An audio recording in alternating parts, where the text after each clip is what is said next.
What's up guys, Balmos here, and today we're going to be talking about something I called ever since the Castlevania Advanced Collection came out.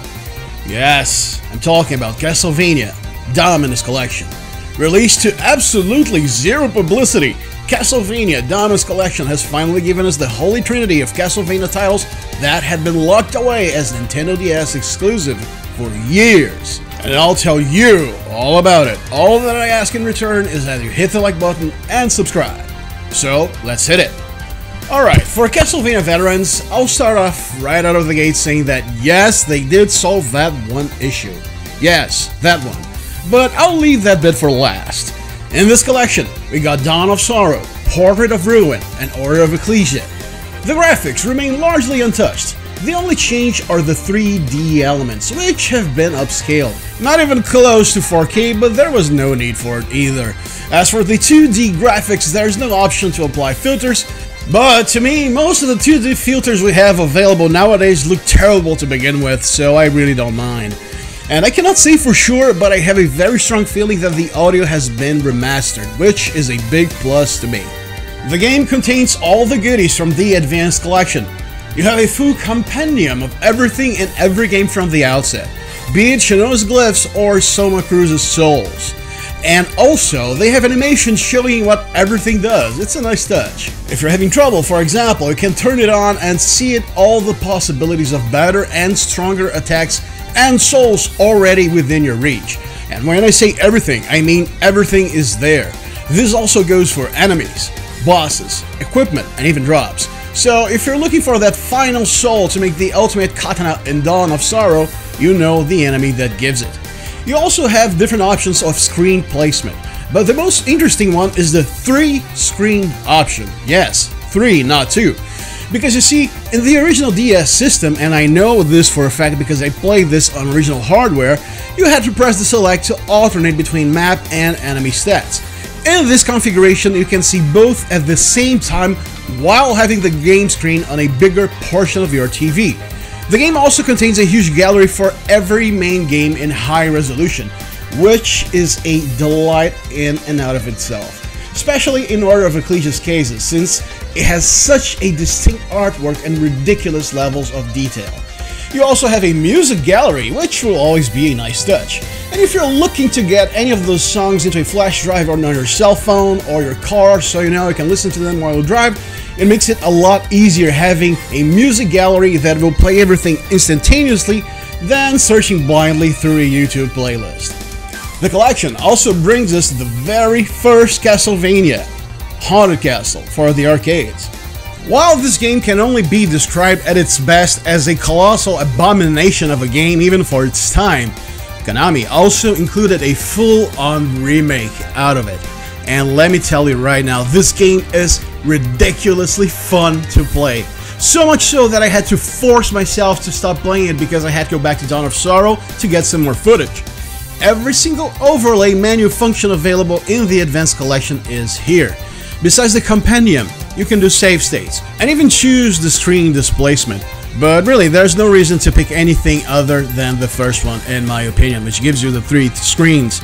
And of course, rewinding the game is also an option. The only thing I miss in here are the wallpapers. While the ones in Advanced Collection were simple, they were still there. In here, you can only pick out from different colors, giving the game a very dry emulator feel to it. You move the stylus, and this is the big part which most of you were waiting for. You move the stylus with the left analog stick plus the R2 button or the mouse. It's your call. So you have virtually no problems with any of the games. Charlotte and Jonathan behave just fine on what would be the stylus's actions. And I can already tell what you're thinking. Man, we're gonna have to draw those symbols in Dawn of Sorrow with the analog stick? Are you kidding me? Run to a mouse? That sucks! Which leads us to the white elephant in the room. They handle this in a very fun way. You see, when people began asking me if I thought there would be a Nintendo DS collection, I always said yes. And the main reason for it was because there was a ROM hack that did those glyph drawing sections on Dawn of Sorrow automatically, so I thought, hey, they're probably going to go the same path. But no, they did something different. Actually, they turned it into something fun. Yes, you do it as you're seeing on screen with button presses.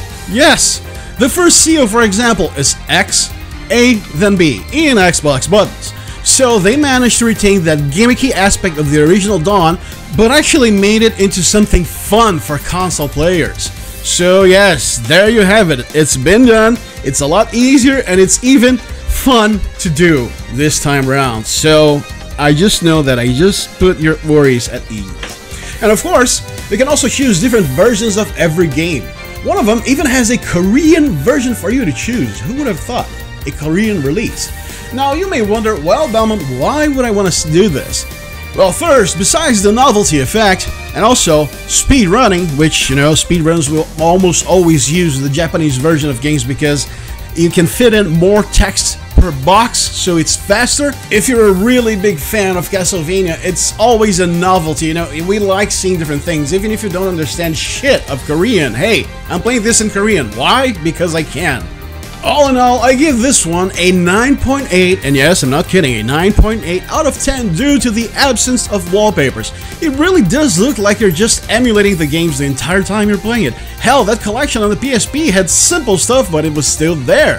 However, I won't detract a whole point from it, because while the screen looks very raw, they did give us an excellent remake of the very first Castlevania game. And at a $24.99 price point, this collection is a must, both for old-timers, for professionals at Castlevania, and also for newcomers, especially because these are some of the best Metroidvanias the gaming community has ever laid its hands on. And hey, we have a members club right here on the channel. You have community exclusive posts, early access to videos exclusive to members, polls, you know, every 2 weeks, so you can choose what games you're going to be playing, mostly retro gaming, and it's all divided by tiers. All you have to do is click the Become a Member button to get exclusive access to a lot of good stuff, including wallpapers made in 4K by yours truly.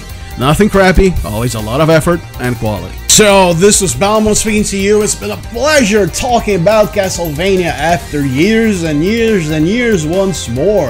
I hope you enjoy your time with this excellent collection, and I'll see you next time. Later.